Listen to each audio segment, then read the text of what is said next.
샬롬 할렐루야. 어떤 사람은 진리를 잘 모르는 상태에서 자신이 다니는 교회의 종이 다른 교회나 다른 주의 종을 판단하고 정죄하는 것을 들었을 때 자신도 그대로 판단 정죄해 버리는 경우가 있습니다.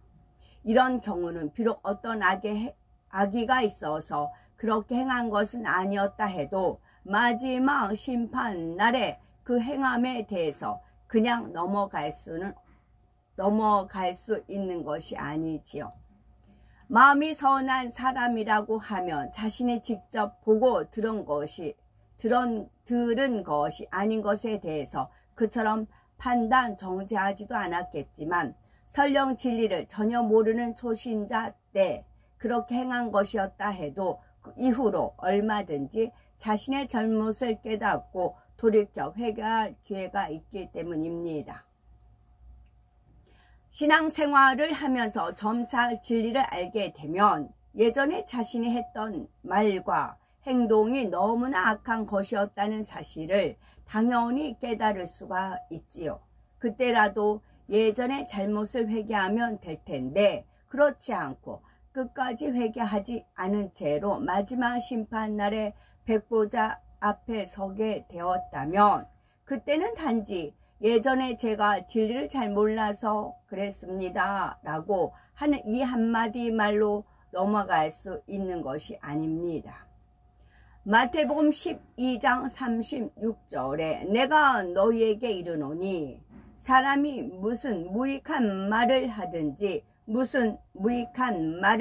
하든지 심판날에 이에 대하여 신문을 받으리니 하신 말씀대로 반드시 신문을 받게 된다는 사실입니다.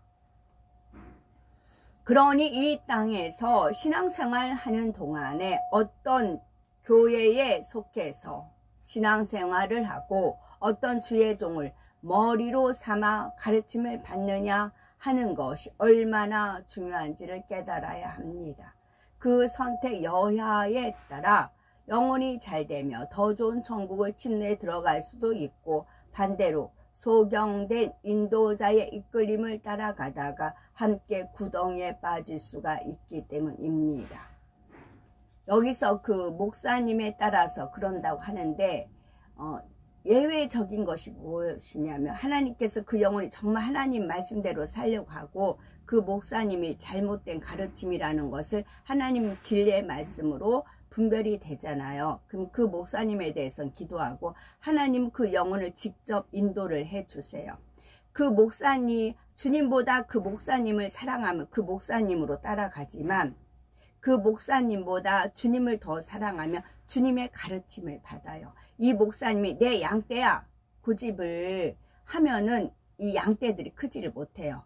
근데 모든 양떼가 주님의 양떼고 나는 단지 심부름꾼이다. 이제 정말 무익한 종이다 라는 마음을 가지고 주님한테 맡기면 주님께서 이끌어 주십니다. 저 같은 경우도 비록 이제 M교회 거기를 다녔지만 거기에 많은 그런 소용돌이가 있었지만 저는 말씀이었어요. 말씀으로 조명이 되더란 얘기죠. 조명이 돼서 하나님께서 이끌어 주신다는 거지요. 근데 이것도 이제 심판날에 변명 여지가 없어요. 이제 단지 그 목사님이 이제 하나님께서 심판을 하시는 것이지요. 그래서 그 목사님들도 중요한 것이 내 양떼야. 그런 게 어디 있어요? 무익한 종이로서이다 해야 되잖아요. 주님의 양떼였을 때 양떼가 술술 잘 클 수가 있는 것입니다. 신앙이란 디모데후서 2장 5절에 경계하는 자가 법대로 경계하지 아니하면 면류관을 얻지 못할 것이라 말씀한 대로 어디까지나 개인적인 것이고 마지막 날의 심판도 개인적으로 이루어지지만 단체 점수 또는 단체 경기라는 것이 있듯이 신앙 안에서도 그와 비슷한 것이 있습니다. 어디에서 신앙생활했고 또 누가 그 교회의 머리였는가 하는 것이 우리의 개개인의 심판에 있어서도 잣대가 된다는 말이지요. 마지막 심판 날에는 개개인뿐만 아니라 교회에 대한 심판도 있게 되는데, 이때 우리에게 속해 있던 교회가 하나님 앞에 어떤 평가를 받느냐에 따라 우리에게 득이 될 수도 있고 그 반대가 될 수도 있는 것입니다. 예수 그리스도의 이름으로 세워진 교회면 당연히 말씀에 따라 심판이 있게 되지요. 그 심판의 기준이 되는 말씀이 바로 7 교회에 주신 말씀인 것입니다. 또한 교회의 머리된 주의 종이었다면 그는 자신의 개인적인 신앙에 대한 심판은 물론이고 머리된 목자로서의 심판도 받게 됩니다. 주님의 이름으로 맡겨진 교회와 양떼를 과연 어떻게 치리했는가에 따라 엄정한 심판이 있게 됩니다. 예수 그리스도의 이름으로 세워진 교회의 머리로서 당연히 주님의 뜻에 따라 교회와 양떼를 치료해야 되는데, 만약 그렇지 못했다면 그에게 임한 심판이 견디기 쉽지 않다는 사실입니다.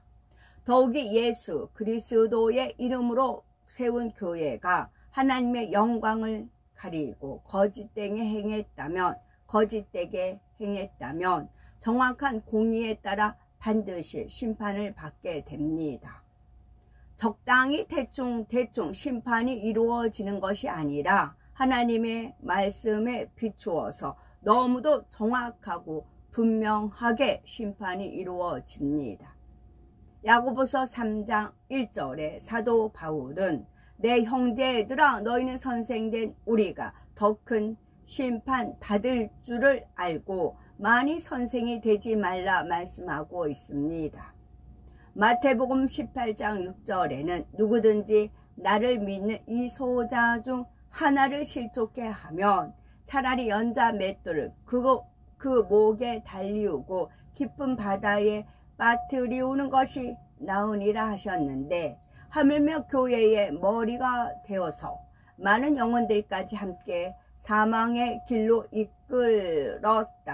이끌었다면 그 심판의 형벌이 얼마나 크겠습니까? 반면에 머리된 주의 종으로서 자신에게 맡겨진 양떼들을 푸른 초장과 쉴만한 물가로 인도하며 결국 좋은 천국으로 인도해 갔다면 그에게는 놀라운 상급과 영광이 주어집니다.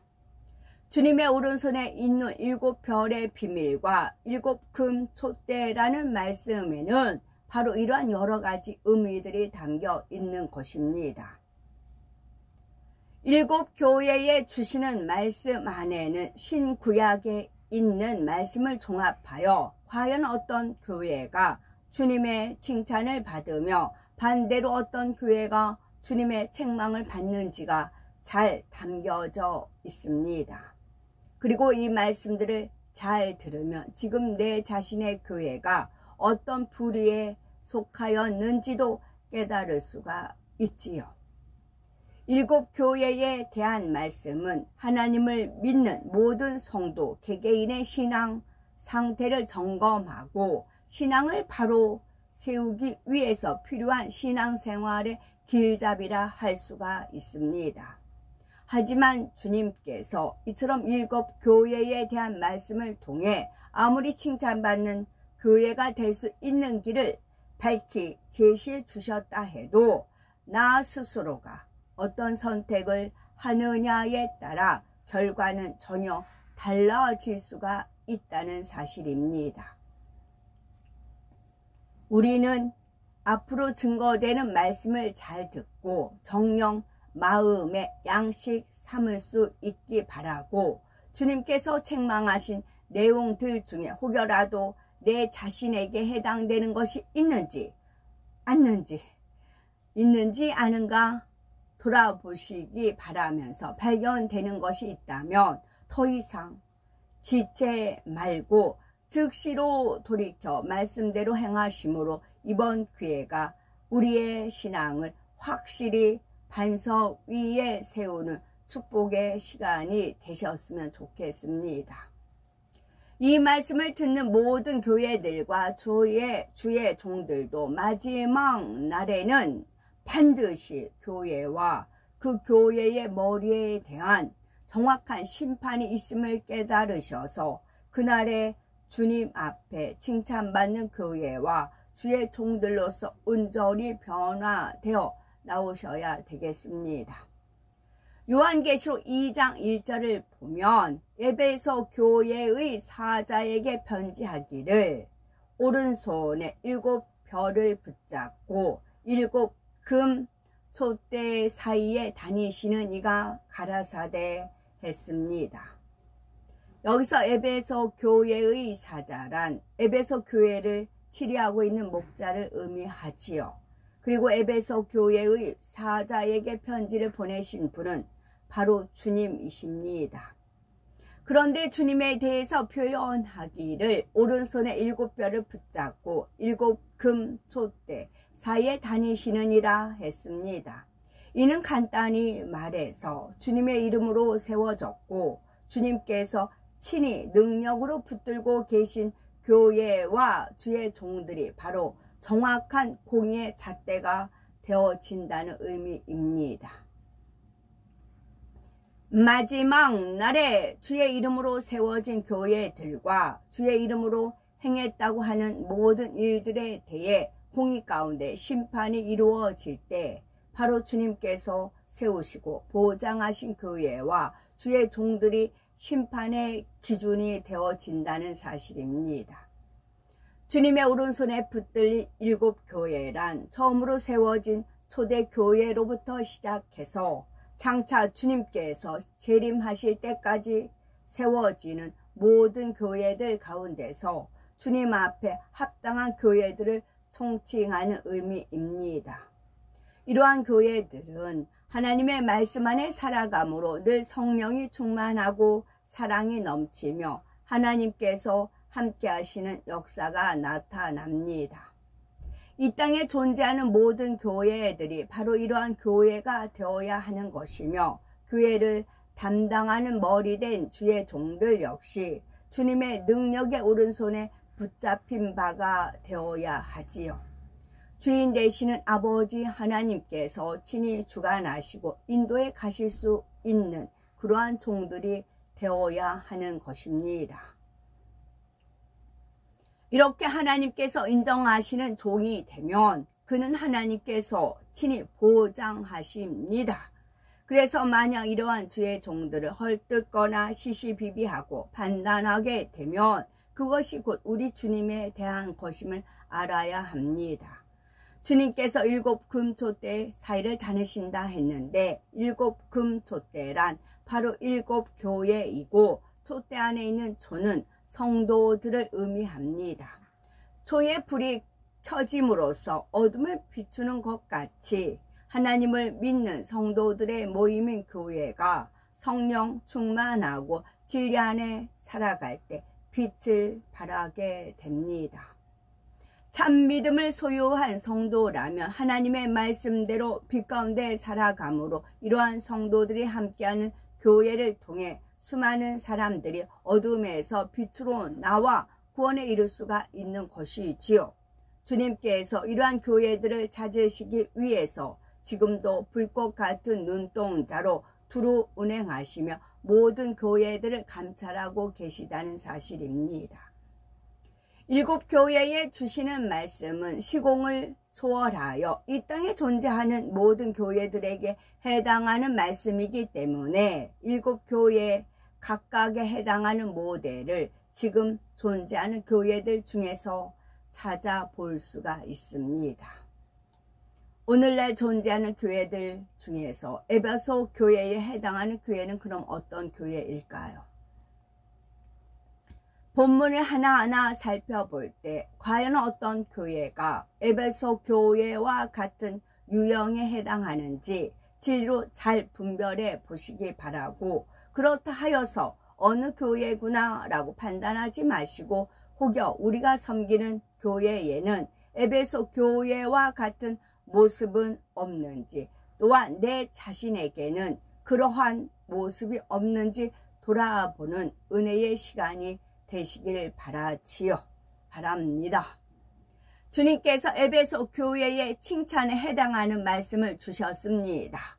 2절에서 3절에 내가 네 행위와 수고와 네 인내를 알고 또 악한 자들을 용납지 아니한 것과 자칭 사도라 하되 아닌 자들을 시험하여 그 거짓된 것을 네가 드러낸 것과 또 네가 참고 내 이름을 위하여 견디고 게으르지 아니한 것을 아노라 하셨지요. 첫째로 진리대로 행하고자 수고하고 인내했다 했습니다. 에베소 교회의 목자와 성도들은 진리에 위배된 것들을 하나하나 버리면서 하나님 말씀 안에 살아가기 위해서 힘썼습니다. 하나님의 말씀을 살펴보면 하라, 하지 말라, 지키라, 버리라 이렇게 크게 4가지 유형이 있습니다. 이 각각에 해당하는 말씀들이 성경 곳곳에 나오지요.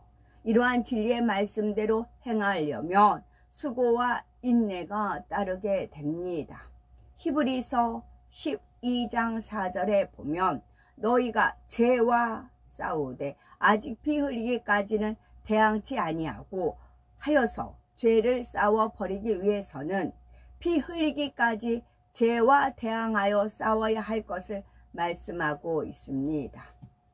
고린도전서 4장 2절에는 그리고 맡은 자들에게 구할 것은 충성이니라 했고 요한계시록 2장 10절에서는 죽도록 충성하라 하셨지요.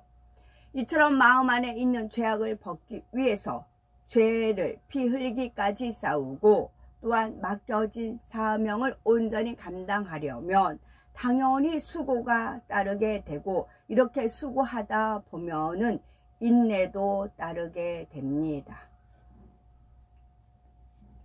우리도 과연 에베소 교회처럼 주님으로부터 칭찬받을 만큼 죄를 버리고 사명을 감당하기 위해 수고하며 인내하셨는지요. 스스로 보기에 나는 이만큼 했습니다 하면서 만족해서는 안 됩니다. 고린도후서 10장 18절에 옳다 인정함을 받는 자는 자기를 칭찬하는 자가 아니요 오직 주께서 칭찬하시는 자니라 하신 대로 주님으로부터 인정받고 칭찬받는 자가 되어야 합니다.